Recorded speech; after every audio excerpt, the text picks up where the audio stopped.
This is Leafs Morning Take with Nick Alberga and Jay Rosehill.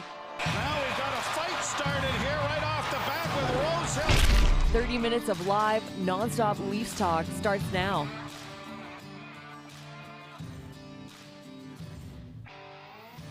Well, I would say mercifully, as somebody who doesn't like football, the NFL season kaput. It's finished. Finito. The Kansas City Chiefs winning the Super Bowl yesterday, presented by PointsBet Canada and Montana's.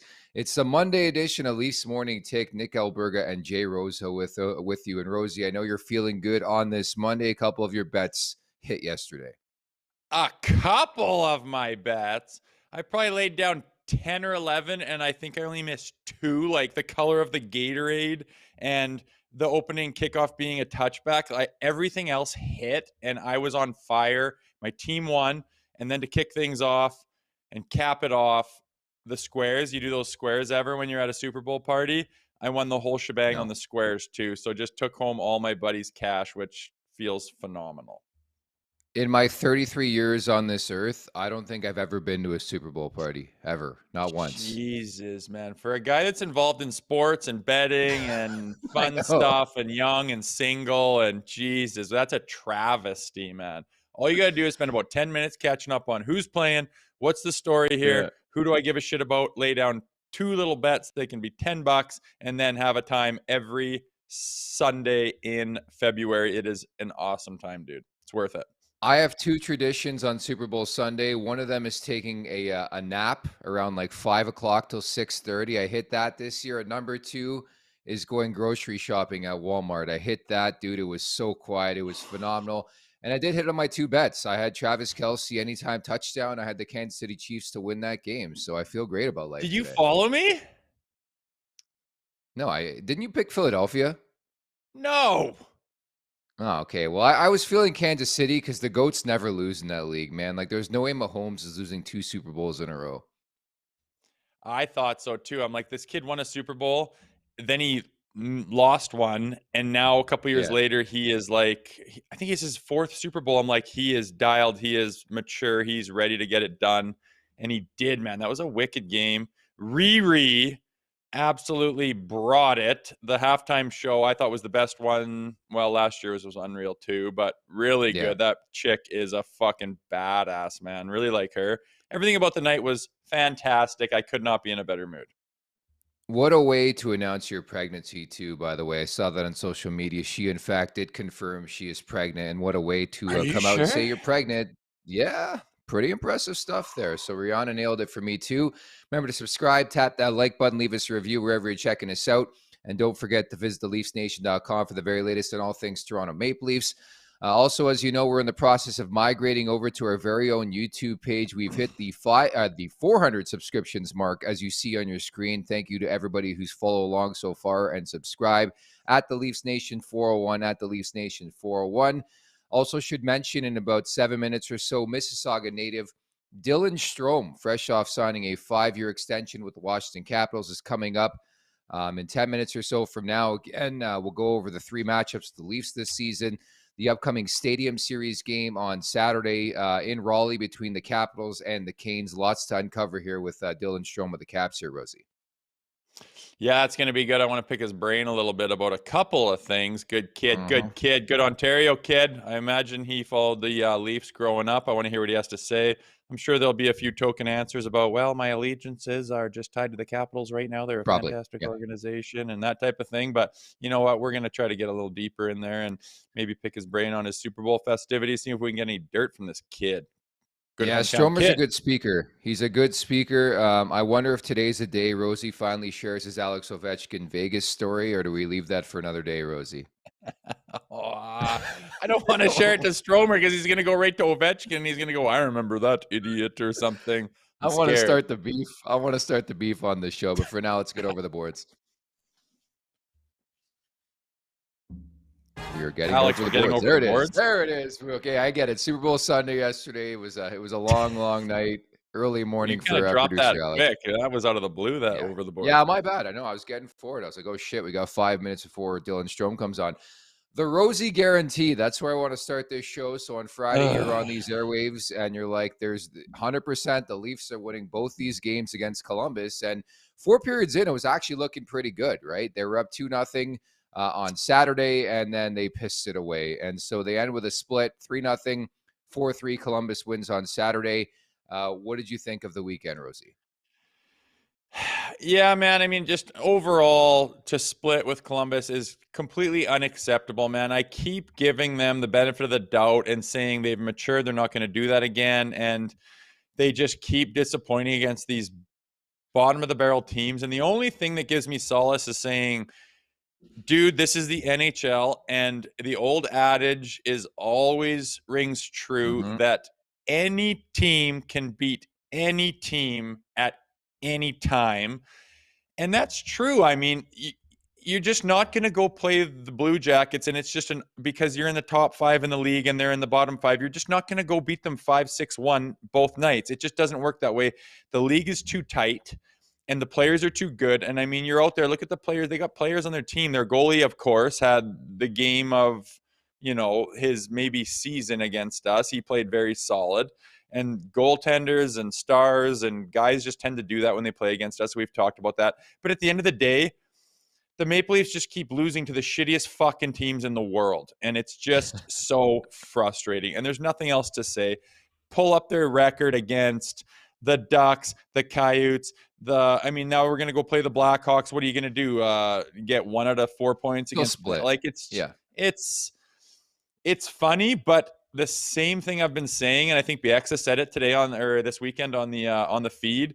At least they're losing to the shitty teams. You don't have to worry about that in playoffs. They're beating the good teams. They're doing well when they need to, but it's got to be a mental block, man. And my only worry is that this team has a mental block. They obviously have a mental block in the playoffs. Yeah. And they have a mental block. I'm starting to notice when they're down and they need a goal, like in the third period, some good teams can get down 1-2 goals and then just be like, we're fine. And they don't panic. And they just win the game in the third period constantly. And they consistently can just get those goals they need when they need to put the hammer down. The Leafs seem to be the opposite of that. When they need that goal and they're scrambling for that goal, they just always spin their tires and never seem to get it, even if it's against the worst team in the bloody league, constantly. Yeah, they've lost to Columbus, Montreal twice, Arizona twice, San Jose, Anaheim. So that's all you need to know. And that leads us into the second segment. Sheldon Keefe. I know coaches pick their spots, Rosie, but he elected to rip the effort level, saying just got outworked, outplayed after that game on Saturday, which is understandable. I think they took their foot off the pedal after the first period when they were up 2-0, right? Yeah, there's nothing else to do after losing to that team. And bottom line, like, I don't care if it's a back-to-back. I don't care if it's a home and home. I don't care if you won the first one. Like, there's nothing left to say. You just lose to that shitty of a team, and you are a premier team. You call yourself a premier team. There's nothing left to say. I mean, enough's enough. You just have to rip the team and say, we're so much better than them. If we bring our best stuff, we should beat them. We should smash them. And we just didn't. And there's no excuse anymore. You can't keep losing to those shitty teams. It's an anomaly. It's a weird thing. It's a mind thing. It's subconscious. I don't give a shit anymore. It's a joke. You can't lose to those teams and expect to be a premier team that's going to go to the Eastern Conference Finals or get to the Stanley Cup Finals or win a Stanley Cup or even get to the second goddamn round. If you can't score a goal and you got 12 minutes left in the third period to score a goal against the Columbus Blue Jackets with all your firepower and you just can't, sorry, you deserve to get ripped by your coach, rightfully so. I love how you bring the fire and the passion here on this Monday. You're really bringing it today, Rosie. It's great to see. You know who's also bringing it? Montana's. They're bringing back the viewing party here with daily deals in 2023. It is Monday, which means half-price wings. And on top of that, so we did $25 gift card. We did a $50 gift card. How about a $100 gift card this week that will be given away on Friday, as you see on your screen right there? What? Pretty simple. Yeah, pretty amazing, isn't it, Rosie? Is Montana just printing money, just giving away hundreds and hundreds of dollars? What is this? Yes. Yes, essentially that's what's happening. Here's how to enter, by the way. Like the post that we're about to put on the screen. Follow at Montana's BBQ and TLNDC on social media. And tag TLNDC and Montana's Barbecue with a photo of you and your crew at Montana's enjoying some eats. So, Rosie, if you want to do that with your family tonight, go to Montana's. Potentially you can win a $100 gift card. How do you feel about that? I feel good about it, man. When I take my family to like a restaurant, I drop $100 and I'm just like, are you kidding me? Like, what is this? And then Montana's is just like, well, it's on us. So just come on in. Here's gift cards. And they're deals. Honestly, usually you get an appetizer, it's $18. You get an entree, it's $32, and you just rack it up and you're at your credit card limit in about 30 minutes. And then Montana's like, no, $5 tacos, all you can eat wings, half price, all you can eat ribs, half price wings. It's pretty sweet, man. I really don't see many outfits doing that. And Montana's is actually like, it's like old school. Like you go down to Phoenix and you can get all these deals and stuff. And you're like, man, it's crazy being down in the States. And Ontario is not a cheap place to live. And Montana's is just throwing out the deals. So pretty neat to see. I'm a fan. Thanks, Montana's. We got to get you a Montana's ball cap, maybe a T-shirt as well. And by the way, you strike me as a guy who gives like a 50% tip. Is that fair? Is that accurate? Honestly, I'm like a 20% across the board. And my wife Okay. used to be like, she's like an Earl's girl from back in the day, like is in the Yeah. industry and stuff like that. And she like is like, oh, wait, like, oh, she might I'll give. And I'm like, honestly, if the girl's unbelievable and she like makes our experience, not necessarily a girl, sometimes there's men working at Earl's too. You guys don't be disgusting pigs. If they make my experience good and they're unbelievable and they're just fun and easy going and just like, yeah, sure, I'll bring you that. And they remember their shit and they're not like, let me take 6 orders and try to remember it in my head to be impressive and fuck up 3 of them. It's like, you're not impressed. Just write it down. I want a bunch of shit specific, and they don't write it down. You're like, you're not impressing anyone. If they're not doing all that stuff and they're just unreal, I'm like, give her 25 or 28%, be a good guy. But you know what? If they're terrible, I'm only giving you 15%. And there's nothing wrong with that. I keep hearing about these girls working at these places, bringing home $400, $500, $600 cash in their pockets every night. It's like, I know guys that are roofing in July or pouring asphalt on the side of the road and they don't get any extra money. You can't tell me that it's harder than that. If you're good at your job, I'll give you a little extra. Other than that, I'm a 20% man. And if anyone has a problem with that, wow, you got your head in the sand. Okay, let's ask today's guest. Happy to bring in Dylan Strome of the Washington Capitals, fresh off an extension. Dylan, first off, congratulations on the extension. How are you, and what kind of tipper are you, Dylan Strome?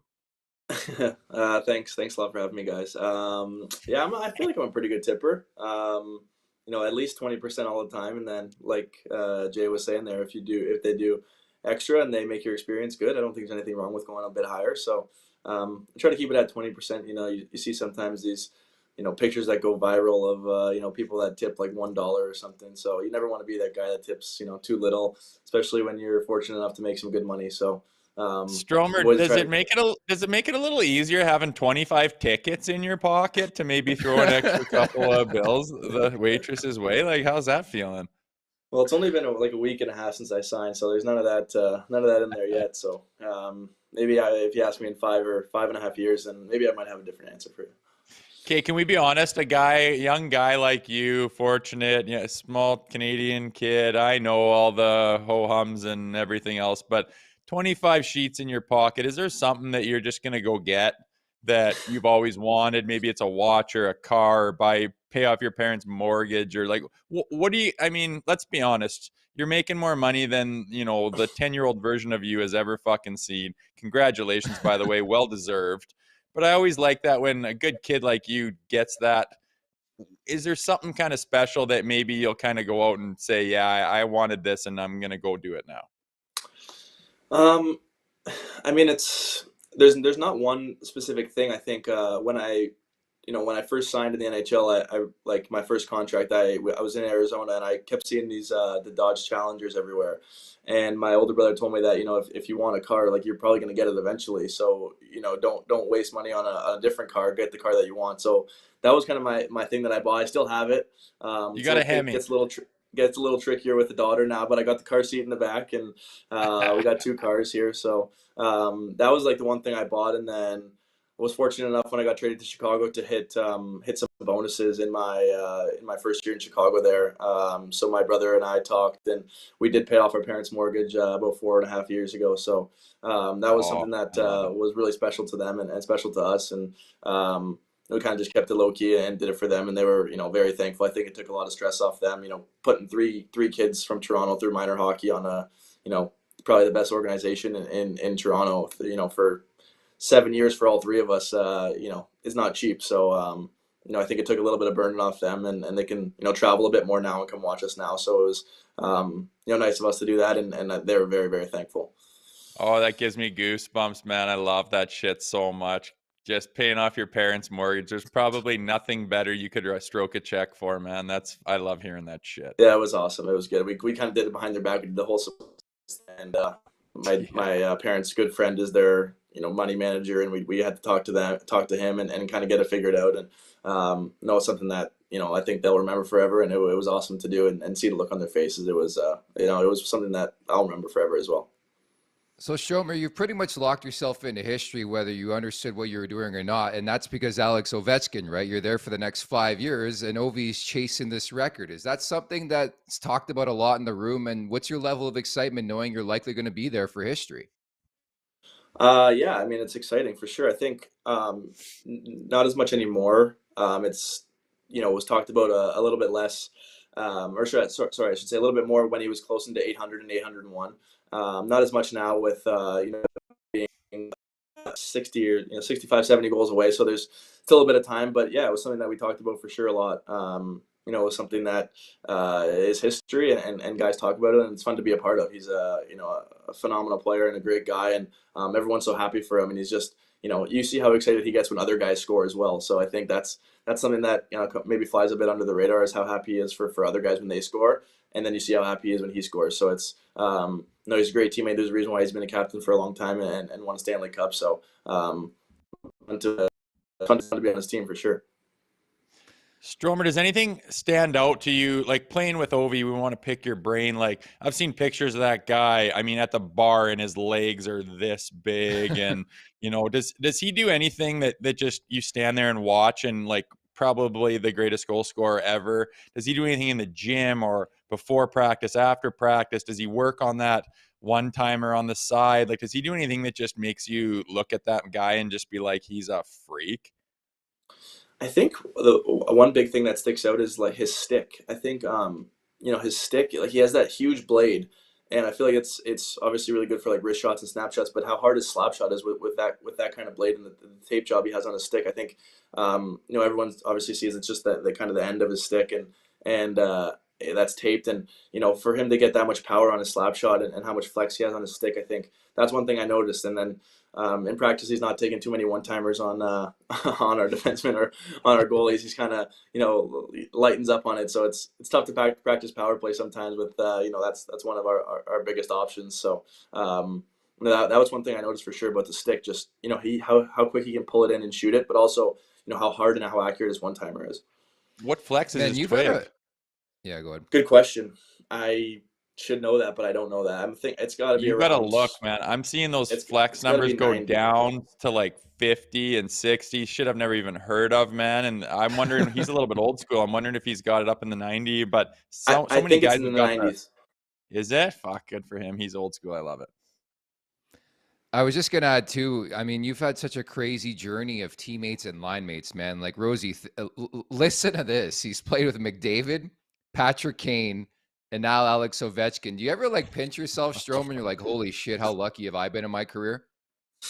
Yeah, I mean, those are some unbelievable players, and I think you kind of, when you're on their team and they're your friends, you kind of you don't really get a chance to sit back and look at how great of a player players that they are that you're playing with. McDavid, he hadn't even played an NHL game yet when we were teammates, and we went to high school together. We were we still are good buddies, and but then you're kind of just building up to the draft, and I think guys in Erie or guys that I played against him know how special he was, but you see picks or high picks that are projected to be like Crosby and things like that, or like Ovechkin and things like that, and I think you hear the word generational talent a lot, and obviously now that we've seen him for this long, everyone knows that he is, but we knew it back then, and there was no surprise for us. And then you get to Chicago and play with a guy like Kane, and I think I was telling someone else in a different interview that I think I played with 8 Hall of Famers that are going to be Hall of Famers in Chicago in my 4 years there, which is, it's pretty crazy to play with that many, just guys that won 3 cups. And, we had 4 guys on the team that had won Conn Smythe trophies with Cam Ward, Keith, Taves, and Kane.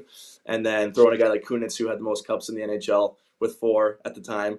And it was just, the list goes on and on with, Seabrook and these guys that, are just unbelievable players and guys and have won Stanley Cups. So, and then coming to it with Ovechkin, never in, 1,000 years, whatever, thought I'd, be playing on a line with him for, 3/4 of the season and having some success and the team's doing pretty well. So, it's sometimes it's not the straightest path, as you guys know, with my career, but, as long as you kind of keep building and keep becoming a more complete and better player, I think the rest will take care of itself. That's unreal, dude. Like playing in Chicago, like not a bad city, like one of my favorite cities in all of the US, man. And then you touched on it. They were kind of like a modern dynasty, like considering it's a salary cap, them winning cups and the Hall of Famers they had. Pretty good. I know, your allegiance lies with Washington right now and you just signed and your heart's there and everything, but playing in that city with those guys probably set you up a lot for, how to be a professional. Watching Jonathan Taves and, seeing how these guys operate probably helped you out a lot, I would imagine. 100%. I think I was, pretty immature when I first got traded there, from Arizona. You kind of get drafted with those same guys from Arizona, and then you kind of grow up with them from 18 to 21 or 22, and you're pretty immature. You're kind of just going. You're happy to be in the NHL or be close to the NHL, and you're I think the private planes are cool, and don't get me wrong, they are cool, and the nice dinners on the road and stuff like that. But then you get to Chicago and you see how these guys, how they operate and the leadership that they have on the team, and it was just such a cool building to go into. There's they're proud to wear the Blackhawks jersey, and they're the crowd is crazy every night. I think they had like an 8-year sellout streak in a row, and there's a different energy when you come into that building. I think like you said, Jay, most guys, when they go to Chicago, they know it's going to be a pretty crazy game and one of the best buildings to play in. And I still believe that's true. And I think just learning from those guys like Taves and Kane and some guys I mentioned before, you see how why they have won. You see what they do on a day-to-day basis and why they're successful. And unfortunately, we weren't the greatest team over my 4 years there. We had some close times to get to the playoffs. We were, I think, 2 or 3 points out 2 years in a row. So it just shows how hard it is to win, but it also shows why they were so successful with the things they do on a daily basis. You still get fired up to play outdoors. Got a game coming up on Saturday, obviously against the Hurricanes here. Yeah, I've only played in one outdoor game ever, really. I guess you don't really play as a kid much, just maybe pond hockey in the park. But that Notre Dame game was pretty cool. That building was just it was electric. There was we had the planes do the flyover, and it was cold. It was a little bit snowing. It was I think there was 85,000 fans there and like 70,000 Blackhawks fans. So it was just people were coming in from everywhere. And unfortunately, we didn't win. The Bruins got the best of us that night, but it was such a cool experience. So I'm looking forward to this next one. I think it'll be hopefully just as cool. It's different because that one was obviously the Winter Classic, so all eyes are on that game. It's January 1st, just after New Year's. You're the only game on that day. So there's so many things that go around it. Christmas just happened, New Year's just happened. So this one's going to be, I think, a little bit different of a feel, but we're fighting for our playoff lives here, so the points matter, and we let one slip away from us last night. So the points are huge for us right now. Yeah, it's pretty cool, man. Those outdoor games, I imagine it's a little different. Like I bet the coach is trying to keep you in check and keep you focused. There's so many distractions going on, so many different things guys are doing. Like your whole routine's probably blown, but the guys also want to probably, I imagine, enjoy the process and take it all in. And I imagine this year, when the coach is trying to keep you on track and whatnot, is it a tough balance between trying to take it all in and enjoy the process and say, wow, all this is kind of a once in a lifetime thing. Maybe you get to do it a couple times in your career if you're lucky. Is the coach trying to reel you in and say, hey, we got a game to play and stay focused and we got to remember our systems and all that shit too? Is it kind of a fine balance? I think it's a bit of both, exactly like you said, like a fine balance, because of course you want to get a little bit more amped up. You play 82 games in a season, and 81 of them are in a normal rink, and then you get this one extra game. So it's definitely a bit exciting, and I think everyone should get a little bit more fired up for it, which we will, and I'm sure the coaches will too. We're wearing new jerseys. Pretty much everyone's family's going to be there. We got a family skate the night before. The game's at 8:00, so it's a little bit later. It's going to be under the lights. Things that you don't get to do very often. So I think in that sense, you got to kind of soak it in. And like you said, you only play in maybe, if you're lucky, a couple in your career, depending on how what team you're on or where you play and things like that. So, I think you just got to take it in stride. And like I kind of said before, the points are obviously huge, and that's kind of what really matters. But I think the whole couple days leading up to it's going to be exciting, and something that everyone's going to get a little extra fired up for. And we'll be the road team this time, and I'm sure there'll be probably pretty even, I would think, Capitals and Hurricanes fans. So it's it should be loud in there either way, but it's going to be exciting. Fired up for you. Just a couple more and we'll let you go. I have to ask about the Leafs. Obviously, this show is called Leafs Morning Take. You guys have played them 3 times this season. And also, can you confirm or deny that the Leafs were poking around on Dylan Strome last offseason? That was more of a Twitter thing, to be honest. That was not I don't think they were poking around. At least I never heard anything. So, no, I think they only had. I think they spent all their cap in the summer on that July 13th or 14th on Yarncroke, I believe. I think they had 2.1. I think that was 2.1, and I think they gave him 2.1. So, they obviously are a really good team, and they're hard to play against. So, it's nice going to well, when you play against the Leafs, you watch them grow up, and you see that blue and white jersey. And like I said before, I played for the Marlies for 7 years growing up. So, we had the same logo and the blue and white, and my whole family is big Leafs fans growing up. So, it's always a treat to play against them. So lastly, we need you to break. Go ahead. Go ahead. Yeah. No, you. No, I was just going to say, you ask one more, then I'll ask one more. So go ahead. No, just growing up in Mississauga and being a Leafs fan and stuff like that. We talk about it on the show often, and Leafs fans get heat for saying all kinds of shit, but we have a feeling that when a lot of players coming from Ontario, tons of talent, tons of NHL talent throughout the entire league. When you come to Toronto, being the guy you are, where you're from, who you cheered for growing up, do you have a little extra motivation? Is it different, obviously, than going and playing San Jose or whatever? Do you feel like guys bring it, and do you bring it a little extra, knowing that your buddies are talking about it from high school, your friends and family might be in the crowd? Is it a different deal playing in Toronto than your average game? Yeah, I think it is for sure. I think when you play your first game there, it's like you've been to tons of games at the ACC or now Scotiabank Arena, I think it's called, so it's just. It definitely is a different atmosphere. It's, you go there, if you're lucky, obviously tickets are expensive in Toronto. If you go there, if you're lucky a few times a year or maybe once a year to watch games, but you're watching so many on TV. And, I think when you play against the Leafs, it's definitely it's like the Yankees or the Cowboys. I think, it's a team that, teams definitely circle on their calendar. And like you said, there's a lot of guys from Toronto in the league. So, going back home and playing in front of friends and family, definitely gets guys fired up. But I think it also can work both ways. I think, when there's, friends and family there, it maybe adds a bit of extra pressure. And, they're coming to the game. They, like when I was in Chicago, you played there once a year. So, everyone wants to come watch you, or people that, you went to high school with are at the game and things like that. So, I think it's different for sure. I don't know if it would be a little extra boost or it could be the other way. I think it's a cool rink to play in. You're playing against Maple Leafs, so that's something that you watched grow up for 15 20 years until you got drafted or until your allegiance went elsewhere, and so it's always fun to play there. Okay, producer Alex, roll the tape. We got some tape to review with you, and I got to ask you off the top, over under pops that Jay Rosehill had last night. I'm sure you remember this. I've asked you this before, but I just think it's so hilarious. Rosie, I think you're seeing this for the first time. Roll the tape, Alex. Who is it? Can you break that down for us?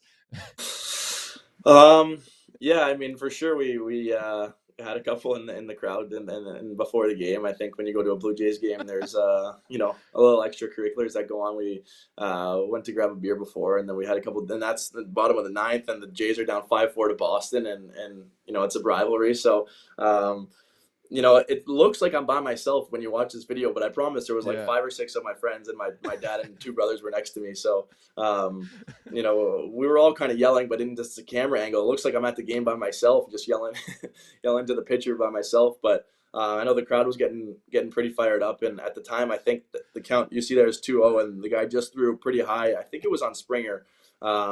And then they end up coming back and winning that game. So I'd like to think that, you know, maybe we played the crowd in there, played a little bit of a part in it. And no, it's always fun to go to Blue Jays games. They were right in the hunt there of the playoffs, and I think it was pretty, or that might have been maybe around mid-June or something. So I think that the season was well on the way. So no, it's always fun to go to a game. But I was definitely fired up at the pitcher, and they came back and got the walk-off win. So it was a fun game to go to. I remember laughing at you were trending on Twitter, and I'm like, what the fuck's going on? I thought something had happened, like trade-wise, and it was like, no, he's at a Jays game just yelling at a Boston Red Sox pitcher. I think that's tremendous, dude. I know we've kept you. Go ahead, sorry. We were on the train on the way home, and then I was getting like, well, I got a few texts like at the game saying like, I just saw you on TV, and I'm like, oh no, like what did I say? Like, because like, you know, you're yelling, you're up there, you're yelling, like I don't know what I said. Yeah. So I guess it was another look back on it, what I'm saying, but I think you know, I'm wearing a jersey, I got the rally cap going, so I was clearly pretty into the game. But I remember going home on my way home. We were on the train, and I was checking Twitter, and all of a sudden I checked my Twitter, and I had like 80 mentions, and I'm like, oh god, that's never a good thing to see. So no, we had a good time, and Jays games are always fun to go to. Well, once again, congratulations, man. I know we took you long enough. You're just a really good speaker compared to other players in the league, so appreciate your time. Enjoy the Stadium Series game on Saturday as well. Thanks, buddy. No problem. Thanks for having me, guys. Thanks, Stromer. Anytime.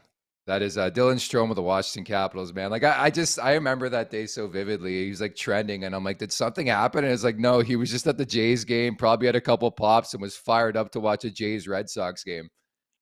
I was going to say after we bullshitted and he was gone, I was like, oh, there's a good Canadian kid. Drive 5 beers into that kid and he'd just be your best friend. What a fucking beauty. And it's now confirmed. Yeah. He's got his rally cap on, yelling at people. His dad's yanking on his jersey. Sit down, boy. You're going to be on Twitter too much. And way she goes. No, that's a good family, man. The Stromes are very well known in these parts. Obviously, I grew up in nearby Oakville. They're from Mississauga.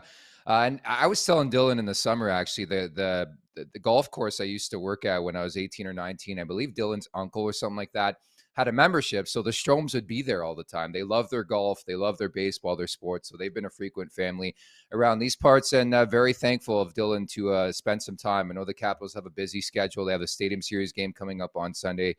So thanks again to Mississauga native Dylan Strome for dropping by. For now, the wrap-up is brought to you by our friends at PointsBet Canada.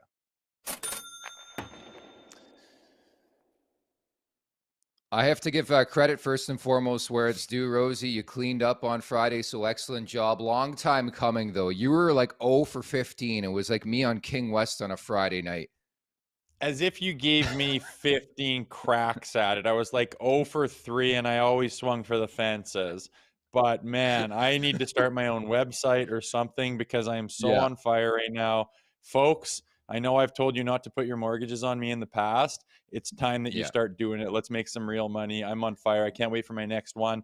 I want to go off the hockey path. I know that's probably not possible, but for some reason I'm shit at hockey unless we live bet. Once this show gets going, we're going to start doing live shows maybe during Leafs games, and I want to live bet the shit out of that. That's where you really need to jump on my wagon. Yeah, that's the funny part. You played hockey, played in the NHL, but you suck at betting on the NHL. But we're going to stick with the NHL theme tonight. We're on Calgary to beat the Ottawa Senators. You know, Calgary's been a bit better as of late, still inconsistent, but certainly you look at these two teams, specifically Ottawa, really, really banged up in between the pipes. No Talbot, no Forsberg, who blew up both his MCLs over the weekend. So I think it's paramount that Calgary wins this game if they want to stay in postseason contention. So we're going to hammer the Calgary Flames tonight against Ottawa, okay? Yeah, I like that. Their last game there, I was watching it from work, and they're down 2 Cobb and then just went on an absolute rip. And I mean, a good team can get in a bad position and then just be like, nah, we're going to flip the script right now. They did that. I feel like Markstrom's playing better. I feel like that has been their Achilles heel this year, where last year he was just their godsend, and this year he can't stop a goddamn thing. It's kind of an anomaly, and if he starts playing on his game, I think the Flames can start clawing back with some wins and whatnot. But at -165 and the third string in for Ottawa, that's a good bet. A typical no money really to be won safe bet by Nick Alberga. Yeah, but I'm in the business of making money, so you can go with your crazy, stupid bets and not win, and I'll keep chipping away, as I always say. And speaking of chipping away, just final touch here on Rihanna's performance last night at the Super Bowl, the halftime show. That's normally what I tune in for every year. I don't watch any football unless it's like the Super Bowl. It's the halftime show in the second half. That's it. So your last call on Rihanna. Oh, what a badass chick she is, man. From Barbados, does her own thing. She's worth like 1.4 bill. She doesn't have to give a shit about nothing. And you can tell up there she just does her thing. And then she rattles off like, what, 8 number ones spanning 12 years, man. She is as legit as it gets. And I like how she didn't like overproduce the shit out of it. She just had some wicked stages. She's way up in the air. All those dancers. It had like a red, white, and blue theme to it too, which kind of makes me think, maybe we're doing some unity here instead of all the division there is down in the States. I just found nothing negative about that performance. She is one of the greats, man. And I'm not even a big pop guy, but every time I see Rihanna, I'm just like, how can you be more legit than her? And I think she fucking nailed it last night. Could not agree more. So we'll leave it at that. Again, the Leafs next in action on Wednesday when they take on Chicago. So again, a couple more days off. There's been a lot of days off, but that's great when Austin Matthews is banged up. By the way, he was skating last week and he looks like he's not hurt at all, which is great to see. Bit of a knee problem there. So certainly think we're moving closer to a return here for Austin Matthews. We'll leave it at that though, Rosie. Talk tomorrow, okay? Sounds good. See you guys in the morning. All right, there you have it. That, of course, is Jay Rosehill. Many thanks once again to Dylan Strome of the Washington Capitals for dropping by. I'm Nick Alberga. Thanks so much for watching and listening. Take care.